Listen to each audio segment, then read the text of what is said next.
Bonjour, bienvenue à l'émission Entrevue.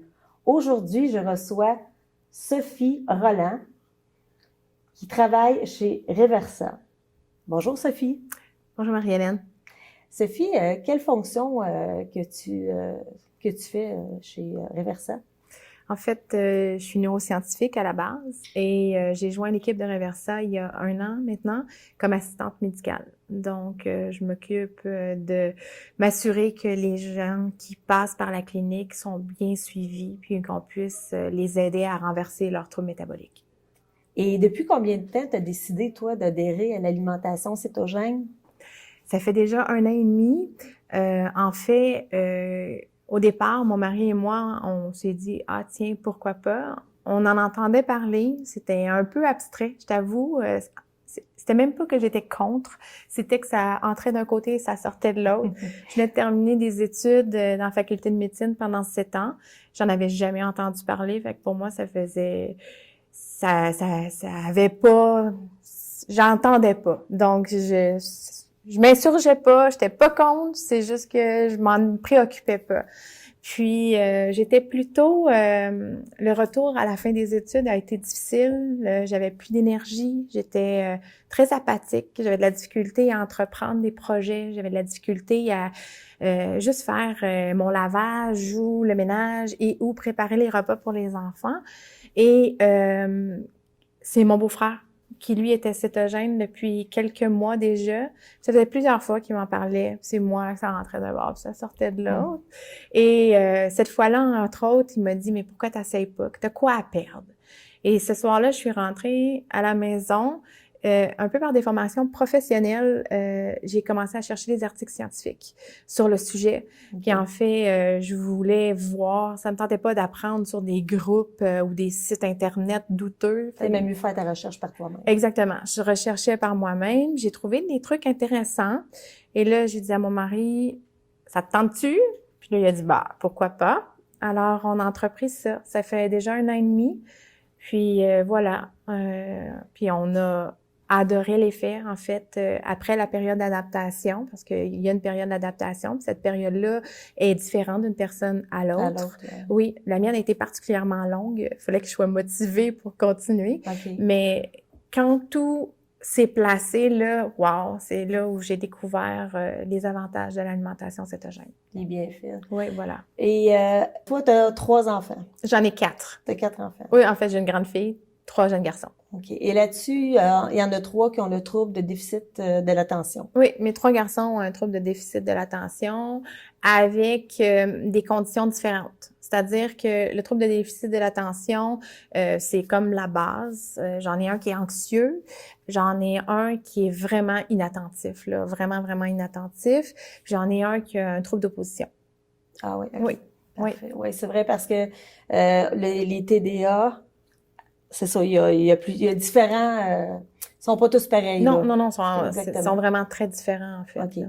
Puis là, tu as décidé de leur faire, comment je pourrais dire ça, goûter à l'alimentation cétogène. Oui. Et qu'est-ce qui est arrivé? Ah, mon Dieu, qu'est-ce qui est arrivé? En fait, après 2 mois de notre alimentation, mon conjoint et moi, avec les bienfaits qu'on ressentait, on s'est questionné sur pourquoi pas les enfants. Neuroscientifique, je me suis mis à rechercher, je voulais trouver un article scientifique qui disait qu'il avait déjà essayé ça puis que ça fonctionnait. Mais les laboratoires sur les enfants, il y en a pas. Alors, j'ai jamais trouvé de papier en question. Mais en même temps, on se disait, si ça fait ça sur nous, pourquoi ça ferait pas ça sur eux? Fait que, puis après tout, c'est que de l'alimentation. Donc, on les a entrepris 2 mois plus tard, après nous. Comment qu'on fait ça à des adolescents? C'est difficile, ça doit être tout un changement. Puis, est-ce qu'ils sont opposés à ça au début? Ben, non, pas au début. En fait, comment on s'y est pris, c'est que, première des choses, on leur a fait écouter Magic Pill. Okay. C'était comme une révélation pour eux de voir là toutes les situations dans lesquelles, le rôle de l'alimentation dans ça. Ça a été comme la porte d'ouverture. Après ça, on leur a dit, Et maintenant, vous allez être céto. Alors, on a circonscrit ça dans le temps. On leur a dit qu'on leur demandait 1 mois de céto strict. Parce que je voulais, mon conjoint voulait, on voulait qu'ils goûtent à la céto, à l'état de cétose. On voulait qu'ils découvrent la clarté d'esprit.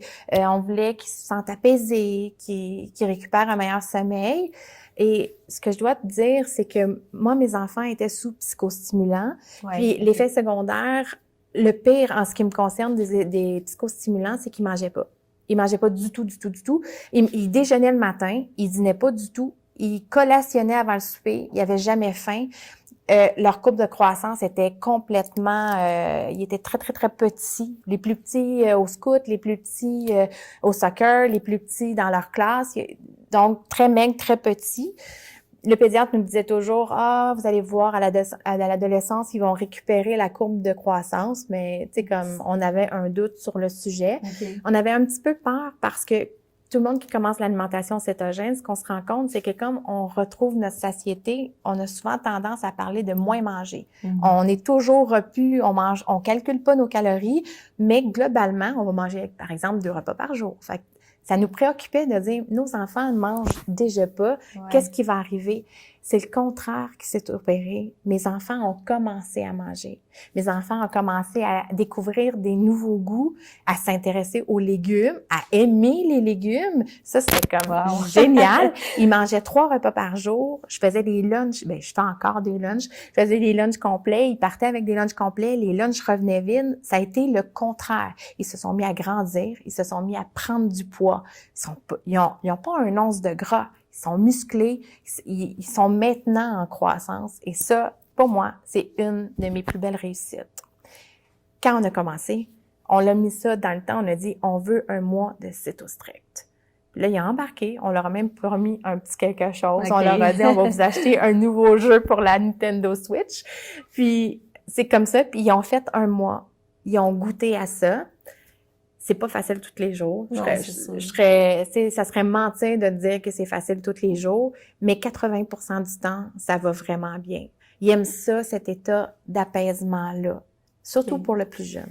Tantôt, parce que j'ai dit adolescent, mais ils ont quel âge exactement? Le plus jeune, quand on a commencé, il y avait 9, 11 et 12. Okay. Et là, ils ont 10, 12 et 13.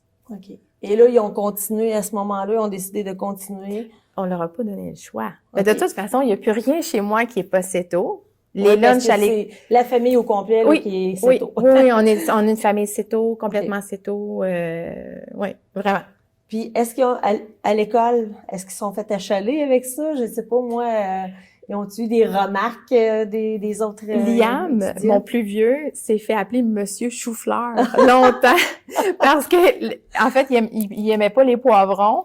Puis je lui mettais toujours des chou-fleurs, puis il mangeait des chou-fleurs, puis il se faisait appeler Monsieur Chou-fleur. Mais non, globalement, ils savent qu'ils sont différents parce que la boîte à lunch moyenne aujourd'hui, elle est composée d'un sac de Goldfish, d'un sandwich dans du pain blanc, une barre tendre Quaker, une compote qui se squeezable, excusez-moi l'anglicisme, là, mais tu sais comme tous des trucs préemballés et tout. Fait que c'est sûr que eux, ils ont des lunchs maison. Tu sais, on essaie de limiter aussi notre empreinte écologique, donc on n'a pas de suremballage, c'est tout dans des plats que je relave et tout. Fait que oui, dans ce sens-là, ils sont différents, mais ils le voient pas comme une façon d'être exclus. Donc, tu sais, ils assument bien cette différence-là. Puis là, après, ce que je comprends, ils ont arrêté la médication. Non? Oui. OK. Est-ce que c'est un médecin qui a décidé d'arrêter la médication? En fait, comment ça s'est passé? Quand on a choisi de mettre nos enfants en alimentation cétogène, j'avais absolument pas l'intention de les prescrire. Vraiment pas. C'était pas ça mon intention. Mon intention, c'était plutôt de limiter les sucres dans leur vie. Tu sais, comme j'avais lu le livre de David Perlmutter, « Ces glucides qui menacent votre cerveau ». Okay. Ça m'avait vraiment... c'est une lumière qui s'allume, ça, là. Tu sais, comme quand on comprend vraiment ce que le gluten fait, ce que le sucre fait dans le cerveau, puis là, tu dis, le cerveau, je connais bien ça. Oui. Tout le cerveau des enfants est en constante évolution. Alors, ça me ça me préoccupait, ça, cette quantité-là dans laquelle ils sont constamment baignés de glucides partout. Donc, pour ça, moi, c'était logique de les couper. Mais je pensais pas les prescrire. En fait, c'est drôle parce que quand on a des enfants TDAH, ils se lèvent le matin, il existe une plage de 5 minutes dans laquelle c'est calme et après ça, c'est le zoo. Moi, j'appelle ça le zoo. Parce que la médication fait pas encore effet, parce qu'on leur a pas donné, puis parce qu'à un moment donné, on veut qu'ils soient attentifs à l'école, puis on accepte le contre-coup que ça soit pas l'harmonie toujours à la maison. Et un enfant TDAH, tu peux pas lui donner comme 2 consignes. Il oublie la première. Fait que si tu lui donnes quelque chose, tu dis, va porter ça dans la salle de bain, il va passer devant la télévision, va voir la télévision, va soudainement s'arrêter devant la télévision, va déposer le truc, puis là, il a complètement oublié de où il partait. Alors, un matin où ils doivent s'habiller, se nourrir, brosser leurs dents, préparer leur sac, ramasser leur lunch, ça fait beaucoup de consignes et tu es constamment en train de les pousser, de répéter, de mange, va t'habiller. Et c'est très épuisant pour un parent, tout ça. Après quelques semaines, 2-3 semaines, mes enfants arrivaient au comptoir déjà habillés. Ils mangeaient dans le silence ou dans l'échange. C'était majeur. Et je te dis tout de suite d'emblée, je dis pas que ça fait ça chez tout le monde. Non. Je dis pas que ça s'adresse à tout le monde. C'est pas toutes les familles du Québec, enlever le sucre, c'est pas ça du tout. On a tous des contextes différents, on a tous des environnements différents et l'expression du TDAH chez les enfants différent aussi. C'est pas ça que je te dis. Je t'explique mon cas à moi, c'est mon cas anecdotique, comment ça s'est passé chez moi. Ouais, pour pas que les gens pensent que ça peut marcher pour eux autres, là. Ça pourrait marcher, mais c'est du cas par cas, c'est du contexte par contexte. Exactement. Alors, ces matins-là doux, qui arrivaient de plus en plus, là, je me suis dit, OK, à chaque 6 mois, il augmentait la dose des psychostimulants de mes enfants. Il était au courant, là. Mais pas à ce moment-là précis. Okay. Mais tu vois, les enfants ont commencé à la mi-septembre et j'ai vu mon pédiatre la première fois au mois de novembre. J'avais coupé un 10 mg parce que j'avais comme une pharmacie au complet, là, parce que comme ils changent toutes de 10, j'avais des pilules de toutes les couleurs. Et quand j'ai coupé le petit 10 mg, j'attendais avec fébrilité l'école. Je me disais, est-ce que je vais avoir un appel de l'école pour dire, mon Dieu, qu'est-ce qui se passe? Il n'y a pas du monde, tu sais, comme... Rien du tout. Tout allait bien. On a vu le pédiatre en novembre. Puis là, j'ai dit au pédiatre, elle a dit, comment ça va? Bien, ça va super bien. Là, elle parle aux enfants, les enfants vont super bien. Fait qu'elle regarde la courbe de croissance, elle est là, wow! Qu'est-ce qui se passe? Je dis, ben, on a changé d'alimentation. Elle dit, ah oui. Je dis, oui, on mange plus de glucides. Et là, j'ai dit, on est cétogène. Et là, le fait, non, dis pas que t'es cétogène, dis que t'es faible en glucides. Bah, je vais appeler ça comme tu veux, il y en a pas de problème. Alors, je lui ai dit que j'avais déjà comme coupé 10 mg, puis elle me dit, écoute, si ça va bien, il y a pas de souci. Puis on l'a revu 6 mois plus tard. Puis progressivement, j'ai coupé 10 mg par 10 mg. Et j'ai pas voulu enlever complètement la médication avant la fin de l'année scolaire. Je voulais que j'avais un peu peur. Excuse, en parlant de l'année scolaire, oui. Est-ce que à l'école, les professeurs sont aperçus de quelque chose? Oui, ils ont trouvé des enfants plus calmes alors que la médication diminuait. Ce qui a été le plus remarquable, je te disais que c'était pour mon plus jeune, celui qui a le trouble d'opposition. Oui. Le trouble d'opposition, maintenant, il y a beaucoup de spécialistes qui pensent que c'est une expression de trop d'anxiété en dedans. Fait que, tu sais, comme pour combattre un genre de mécanisme de défense, pour combattre cette anxiété-là, les enfants sont opposants. C'est comme s'ils rejetaient en bloc. C'est très, très difficile pour un parent d'avoir un enfant opposant parce que cet enfant-là est juste malheureux tout le temps. Et tu comprends pas qu'un enfant puisse être malheureux en si jeune âge, tu sais. Le mien était tout le temps en crise. Pour tout, pour rien, pour pas une deuxième banane ou pas parce qu'il faut qu'il arrête de jouer, parce qu'il faut qu'il aille se coucher, parce qu'il faut qu'il prenne son bain, parce qu'il faut qu'il se brosse les dents. Tout est un sujet d'opposition. Tu dis blanc, il dit noir, tu dis rouge, il dit bleu. C'est pas facile. Non, c'est pas facile. Et cette opposition-là est là complètement 100% disparue. 100% disparue. Ça, et lui s'est retrouvé à être enfin en paix en dedans. De plus avoir cette boule-là qui fait en sorte qu'il était toujours dans l'opposition. Fait que ça, c'est comme... Ça doit être un poids de moins pour lui. Oui, c'est cette différence-là qu'on a célébrée. Cette façon-là d'être... Est-ce que tu te rends compte comment tu te sens dedans? Comment ça va bien? Comment... Oui, s'en rend compte. Si tu me demandais, est-ce que c'est facile tous les jours? Non, c'est pas facile tous les jours. Parce que son ami à côté, il mange une barre Quaker. Parce que son ami à côté, il mange des goldfish. S'il va chez un ami ou je sais pas, il y a C'est une fête, quelque chose. Oui, mais ça reste des enfants. Ouais. Ça reste des enfants. Noël arrive, là, je vais pas aller gérer leur assiette. Mais à la maison, on va manger cétogène. Et on va reprendre ça quelques jours avant le début des classes pour essayer comme de calmer la vague de glucides qui va les submerger. Mes enfants ont passé l'Halloween. Cependant, ils se sont gardés un Ziploc avec quelques choix. Puis ils ont amené tout le reste à l'école et c'était les héros de la classe parce qu'ils donnaient leurs bonbons. Exact. Donc, tu sais, ils manœuvrent à travers ça et maintenant, c'est de plus en plus leur choix de faire ça. Alors qu'au départ, oui, on l'a imposé. En terminant, Sophie, est-ce qu'il y a quelque chose que tu aimerais dire? Oui, en fait, il existe, on a la chance au Canada d'avoir la CADRA, qui est l'association de ressources canadiennes pour le TDAH. Et eux, dans le fond, chaque année, ils écrivent des lignes directrices dans lesquelles ils donnent un peu la façon de traiter le TDAH. Et pour eux, il n'y a pas d'ambiguïté, là. La façon de traiter le TDAH, c'est par la médication, par les psychostimulants et aussi par la thérapie, la combinaison des deux. Alors, ce qui s'est passé chez moi, tu sais, je le répète, là, c'est mon cas anecdotique à moi. Ça s'est passé comme moi dans mon contexte. Ça pourrait être différent chez d'autres familles. Donc, c'est important. Cependant, dans les lignes directrices de 2018, c'était prometteur parce que il y avait une section qui s'appelait autres thérapies possibles qui demande, dans le fond, à être investiguée et l'alimentation faisait partie de ça. Donc, souvent, je dis que les lignes de la CADRA sont claires et prometteurs. Claires parce que pour eux, il existe 2 seuls traitements pour le TDAH, la médication, la thérapie, mais prometteurs parce qu'ils entrevoient la possibilité avec plus de recherche pour intégrer l'action ou pour intégrer d'autres façons de traiter le TDAH, par exemple, par l'alimentation. OK.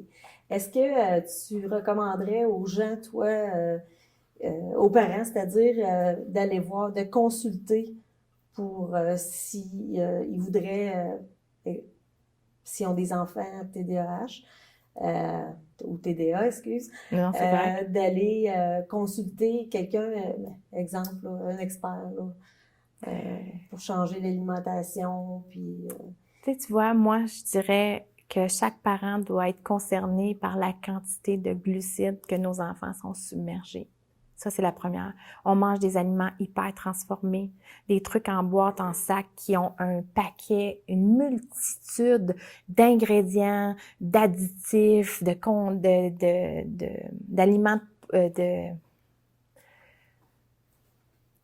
Ils mangent en boîte, en sac, avec plein d'ingrédients, des agents de conservation, des colorants. Mangeons vrai, mangeons frais. Limitons les sucres blancs d'abord et avant tout. Faisons ces choix-là. Lire le livre C'est glucides lire le livre de David Perlmutter, C'est glucides qui menacent votre cerveau, c'est un bon point de départ. Et on n'a pas besoin de tout ce sucre-là qu'on mange, là, ni vous, ni moi, ni les enfants. Ensuite de ça, oui, consultez. Il existe des nutritionnistes qui sont concernés par cette vague-là de glucides qui est partout, qui est omniprésente, là. Et ça se trouve là facilement. Je pourrais t'envoyer quelques liens si tu veux. Parfait. Puis également, il faut rappeler aux gens qu'est-ce qui est très important, c'est du cas par cas. Ah oui, tout à fait. Donc, ça veut pas dire que ça peut marcher pour eux. Oui, j'ai eu la chance, moi, de le faire avec mon mari, puis que les deux, on le faisait ensemble. Donc, amener les enfants là-dedans, ça se faisait vraiment plus facilement parce qu'on avait la complicité.